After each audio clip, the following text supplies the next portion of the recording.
Welcome to the marvelous land of Oz. I'm Mardell, and it's time for more adventures in the land of Oz by L. Frank Baum.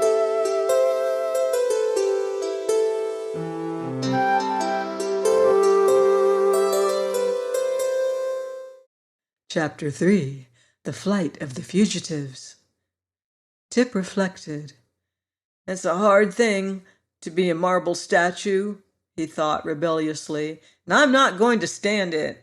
For years I've been a bother to her, she says, so she's going to get rid of me? Well, there's an easier way than to become a statue. No boy could have any fun forever standing in the middle of a flower garden. I'll run away. That's what I'll do. And I may as well go before she makes me drink that nasty stuff in the kettle." He waited until the snores of the old witch announced she was fast asleep. Then he arose softly and went to the cupboard to find something to eat. No use starting on a journey without food, he decided, searching upon the narrow shelves. He found some crusts of bread, but he had to look into Mombi's basket to find the cheese she had brought from the village. While turning over the contents of the basket, he came upon the pepper box, which contained the powder of life.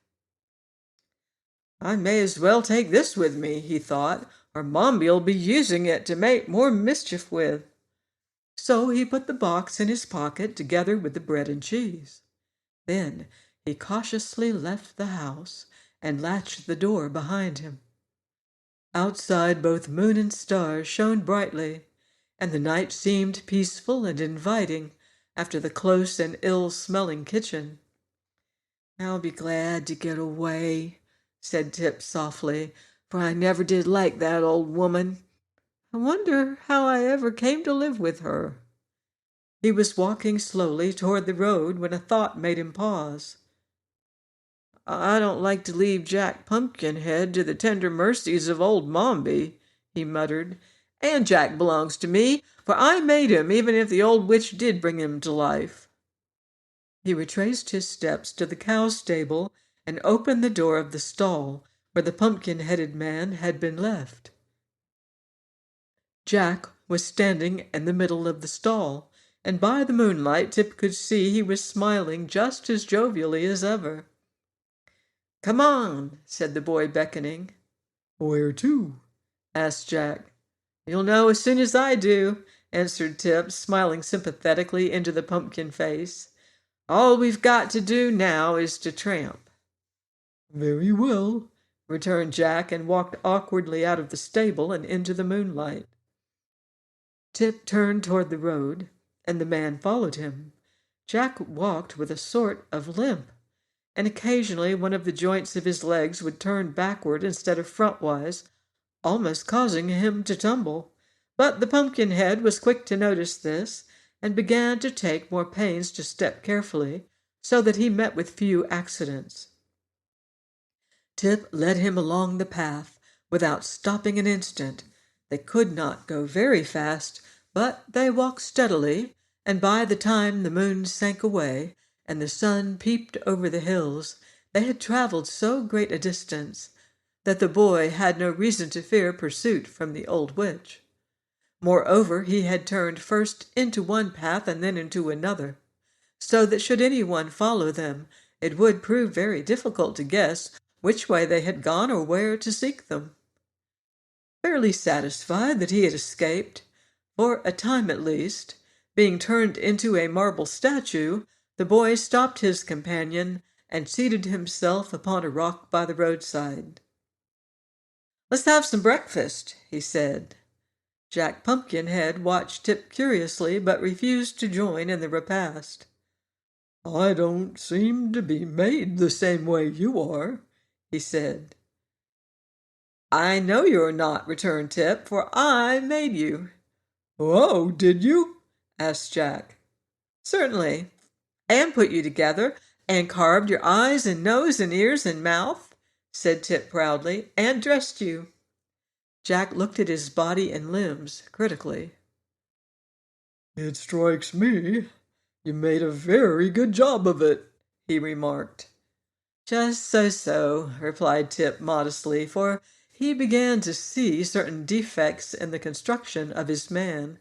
If I'd known we were going to travel together, I might have been a little more particular. Why, then, said the Pumpkinhead in a tone that expressed surprise, you must be my creator, my parent, my father. Or your inventor, replied the boy with a laugh. Yes, my son, I really believe I am.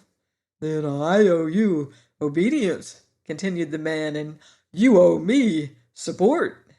That's it exactly, declared Tip, jumping up. So let us be off. Where are we going? Asked Jack when they had resumed their journey. I'm not exactly sure, said the boy, but I believe we're headed south, and that will bring us sooner or later to the Emerald City. What city is that? Inquired the Pumpkinhead. Why, it's the center of the land of Oz, and the biggest town in all the country. I've never been there myself, but I've heard all about its history. It was built by a mighty and wonderful wizard named Oz, and everything there is of a green color, just as everything in this country of the Gillikins is of a purple color. Is everything here purple? Asked Jack. Of course it is, can't you see? Returned the boy. Oh, I believe I must be color blind, said the Pumpkinhead after staring about him. Well, the grass is purple, and the trees are purple, and the houses and fences are purple, explained Tip. Even the mud in the roads is purple. But in the Emerald City, everything is green that is purple here. And in the country of the Munchkins over at the east, everything is blue. And in the south country of the Quadlings, everything is red. And in the west country of the Winkies, where the Tin Woodman rules, everything is yellow. Oh, said Jack. Then after a pause he asked, Did you say a Tin Woodman rules the Winkies? Yes, he was one of those who helped Dorothy to destroy the Wicked Witch of the West, and the Winkies were so grateful that they invited him to become their ruler, just as the people of the Emerald City invited the Scarecrow to rule them. Dear me, said Jack, I'm getting confused with all this history. Who is the Scarecrow? Another friend of Dorothy's, replied Tip. And who is Dorothy? She was the girl that came here from Kansas, a place in the big outside world. She got blown into the land of Oz by a cyclone, and while she was here, the Scarecrow and the Tin Woodman accompanied her on her travels. Where is she now? Inquired the Pumpkinhead. Glinda the Good, who rules the Quadlings, sent her home again, said the boy. Oh, what became of the Scarecrow? I told you he rules the Emerald City, answered Tip. Oh, I thought you said it was ruled by a wonderful wizard, objected Jack, seeming more and more confused. Well, so I did. Now, pay attention, and I'll explain it, said Tip, speaking slowly and looking the smiling Pumpkinhead squarely in the eye. Dorothy went to the Emerald City to ask the wizard to send her back to Kansas, and the Scarecrow and the Tin Woodman went with her, but the wizard couldn't send her back because he wasn't so much of a wizard as he might have been. And then they got angry at the wizard and threatened to expose him, so the wizard made a big balloon and escaped in it, and no one's ever seen him since. Now that is a very interesting history, said Jack, well pleased. And I understand it perfectly. All but the explanation. I'm glad you do, responded Tip.